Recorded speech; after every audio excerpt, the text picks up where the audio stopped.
देखिए इस क्वेश्चन में हमको क्या दिया हुआ था, if f of x is x square plus 2x plus b, हमारे पास में जो फंक्शन दिया हुआ है f of x that is x square plus 2x plus b, और जी ऑफ एक्स दिया हुआ था c x square plus 2dx plus 1, ये दिया हुआ था। Be quadratic equation whose graph is shown in the figure. तो देखिए हमारे पास में दोनों के दोनों ग्राफ दिए हुए हैं। हमको बोला था here it is given that, देखिए ए डैश मतलब ये लेंथ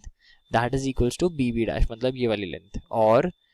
ओ ए डैश देखिए ये जो लेंथ है that is equals to O into B मतलब ये लेंथ। हमको ये चीज दी हुई थी कि ये लेंथ और ये लेंथ, ये वाली लेंथ ये क्या है, इक्वल है। जो ग्रीन से मैंने मार्क करी वो ग्रीन की इक्वल है, और जो येलो से करी है वो येलो के इक्वल है। तो हम बोल रहा था which of the statement is correct. ठीक है, तो देखिए सबसे पहले मैं ये जो ए पॉइंट है वो ढूंढ लेता हूँ, और जो ये बी डैश पॉइंट है वो ढूंढ लेता हूँ। कैसे, देखिए पैराबोला का वर्टेक्स ही तो है ये, तो पैराबोला का वर्टेक्स कैसे ढूंढते हैं हम लोग, उसका फॉर्मूला होता है हमारे पास में minus B upon by 2a comma minus D upon by 4a, ये फॉर्मूला होता है हमारे पास में जब हमारे पास क्वाड्रेटिक इक्वेशन होती है a x square plus b x plus C that is equal to 0। अगर ये हमारे पास क्वाड्रेटिक इक्वेशन होती है तो उसका फॉर्मूला होता है हमारे पास में वर्टेक्स का minus B upon 2a comma minus D upon by 4a, याद रखेंगे। तो यहाँ से देखिए मैं बोल सकता हूँ कि हमारे पास फंक्शन की वैल्यू क्या है,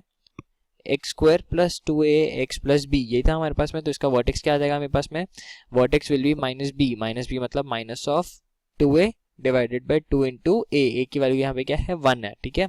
कॉमा माइनस डी मतलब discriminant that is 4a square minus 4b upon by 4 into 1, ठीक है, ये आ जाएगा मेरे पास में इससे वर्टेक्स। इसको थोड़ा सॉल्व कर लेते तो देखिए ये 2 2 कैंसिल हो जाएगा, तो ये देगा माइनस ए कॉमा यहाँ से 4 कॉमन हो जाएगा, ये माइनस अंदर निकाल दूंगा तो b माइनस ए स्क्वायर, ये आ गया मेरे पास में vertex that is a dash. ये पॉइंट क्या है,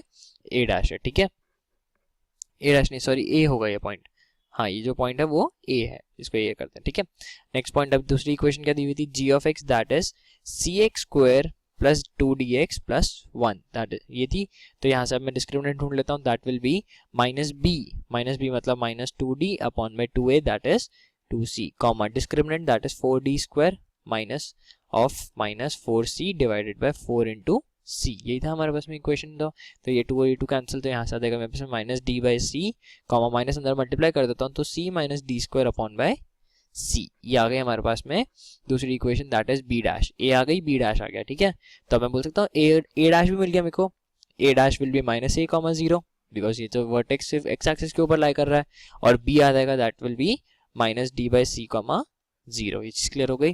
ठीक है। तो अब हमको क्या बोला हुआ था नेक्स्ट, ए डैश इक्वल है और बी डैश इक्वल है, a dash is equal to B dash. तो देखिए ए डैश होगा क्या, ए डैश मतलब वाई वाला पॉइंट, वाई वाला पॉइंट मतलब बी माइनस ए स्क्वायर, और ए वो तो ऊपर ही है तो मतलब ये वाली तो पॉजिटिव होने वाली है, ठीक है। नेक्स्ट सी माइनस डी स्क्वायर, देखिए यहाँ पे मैं माइनस रख रहा हूँ जानबूझ के, क्यों, बिकॉज मेरे को पता है कि जो डिस्टेंस है, देखिए जो ये वैल्यू है वो तो नेगेटिव है, जो नीचे नहीं है तो वैल्यू क्या है नेगेटिव है, तो उसको मैंने नेगेटिव करके पॉजिटिव कर लिया ताकि जो डिस्टेंस होगा वो क्या हो जाएगा, पॉजिटिव हो जाएगा। तो a minus b minus a square that is equals to d square minus c upon by c. अब ये सी को वहां मल्टीप्लाई कर लेता हूं तो b c minus a square c that is equals to d square minus c, तो b C plus C that is equals to d square plus a square c, ये आ गया हमारे पास में equation that is b C plus c, ये हमारे पास में इसका आंसर आ गया। क्या कंडीशन आ रही है, b C plus C that is equals to d square plus a square c, ठीक है। अब दूसरी कंडीशन क्या दी हुई थी हमको यहाँ पर ही, O A dash is equals to O B, O A dash मतलब ये length that is equals to O B, तो यहाँ पे ओ ए डैश नेगेटिव होने वाला है अब, तो ओ ए डैश मतलब क्या हो जाएगा मेरे पास में minus of minus a that is equal to minus D by c, तो यहाँ से देगा a plus d by c that is equal to 0। इससे यहाँ पे एक और कंडीशन आती है a plus d by c equal to 0, तो दो आंसर्स होंगे हमारे पास, एक तो ये रहा B C plus C that is equal to A square C plus D square, और दूसरी हमारी इसके नेक्स्ट क्वेश्चन में यूज होगी वो मैं आपको नेक्स्ट बताता हूँ।